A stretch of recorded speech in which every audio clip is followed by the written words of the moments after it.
What's going on, everybody? It's Jason over at Adventure Ready Off Grid. Just doing a little update. Got the deck all done in. Last night I was short some wood. I knew I'd have to put it off just because of how my mind works. So went into town. Actually, late last night I got the Home Depot right before they closed. Home Depot is a hop, skip, and a jog away from here, and it's a long hop, skip, and a jog. So anyhow, went out there, got the pieces I needed. Already had the plywood, nails, all that good stuff, but just needed a couple pieces of 2x6 of the treated lumber. Wanted to keep it consistent, keep the support right. I bought a little extra, made a couple of little Y braces underneath there. It's really stout. So someone commented before about, shrinkage and snow and so on and so forth. Accurate, however, these will move. I mean, they've already settled in from me being here. I mean, all I'm doing is stacking rock, dirt, and pebbles. And the reason I use the pebbles is just so it can compound a little tighter. It's really level, came out really good. It actually settled in better than when I leveled it, so that worked out. Concrete into the ground, or posting into the ground. That's how my initial plan was, even for my bigger building was like that. I've just seen so many people use piers and blocks and concrete slabs and things like that. I'm not gonna pour a concrete slab out here. I mean, the point of living out here isn't to, have the building code administrators come out and ask me about, my earthquake rating, and that's not what I'm looking for right here. So if I would have done that, I would have stayed in California and built. I've gone to 30, 40 different ghost towns in my time. I guess, predominant ghost towns. I've gone to 100 plus settlements that are up in the hills in the Inyo mountain range in California and Death Valley and places like that. And I tell you what, I've seen old timers build structures that just bewilder me that they're still standing from like the 1850s, 1860s, 1830s, 1890s. Pretty impressive. So I'm pretty sure whatever I'm building, the way I do it, it'll last at least that long or longer. I'm using, basic technology they were using with modern Home Depot conveniences. And like I said, I've been to some structures that have sunk in the ground. Been to some structures that have shifted down a mountain, so on and so forth. It's possible. This ground, I actually smoothed all this out with a tractor, so I wouldn't even thought about concreting this. I mean, this is what it would look like when I came up here. It was all that, not the soft stuff either. That, so it all looked like this. So it's not rock all the way through. Some areas of my soil, you can get about 6 inches down, you get real nice soil. But this is pretty rocky. As I was digging these piers, I was hitting rocks. I mean, that's a chunk I took out of the ground to get one of these piers set up to level it. So I got a lot of rock. So I'm thinking this thing might settle. Why? I'm my great grandpa. So Thomas legacy, third, fourth, fifth generation down from me. It'll settle, it'll move. Nice thing about not concreting in, and I learned this from watching a young kid up in, I believe he's in Minnesota, Michigan, one of those areas. His channel, I think, is just called Kyle's Cabin. Super cool kid. Happened to be building just how I'm building this. I mean, just how I'm building my house. I mean, similar to how I built in the past. I got onto his channel by pure chance. I think I was just flipping around, cabin builds and stuff like that, just to get other ideas like everyone else does. And I saw him building just like I build. So, and he was building a structure similar to the size of the house I'm going to build soon. And I liked his mentality, the fact that it's not permanent.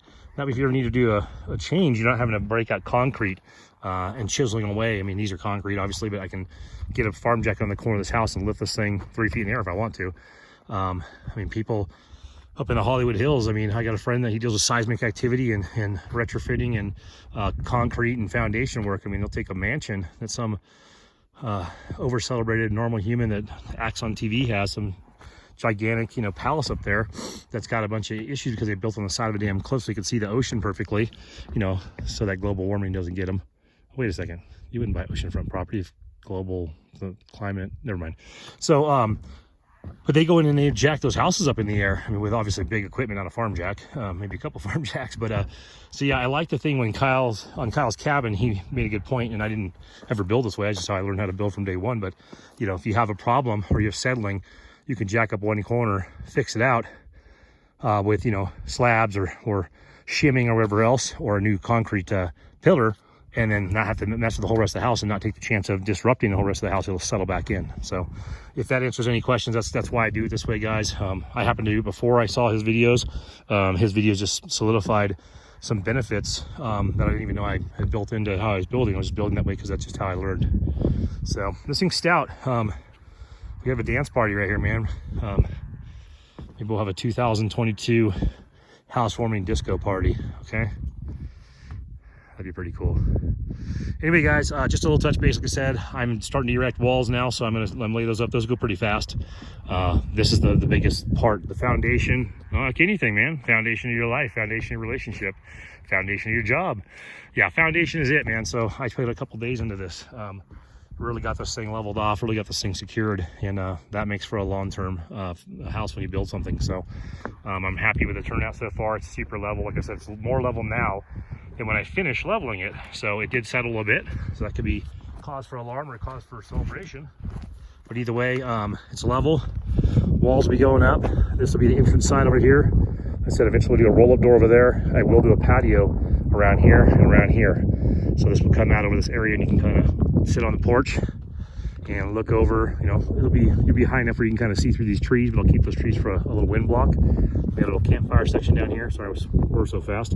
I've actually put up a little retaining wall of corrugated metal and some repurposed wood if I can find it, or maybe I'll use some pallets for that, make it look a little more Western-like. But I'm going to put like a retaining wall from about where that tree is in a little L shape down here, and I'm going to build like a little campsite down here. So when I got friends come up, we got a lot of people in the motorcycle community that camp off their motorcycles, their dirt bikes, or their adventure bikes. So it'd be cool to make a little campground down here where I have, you know, enough room for about 6 tents down here and a little campfire, and I'll build potentially like an outdoor cooking area, or at least, you know, an outdoor, like maybe brick it in to where you could put like a Blackstone like griddle in there. So this area will be just not a huge retaining wall, like, you know, 4 feet tall, so it just kind of does a little bit of a wind block down in this area. It'd be pretty cool, actually.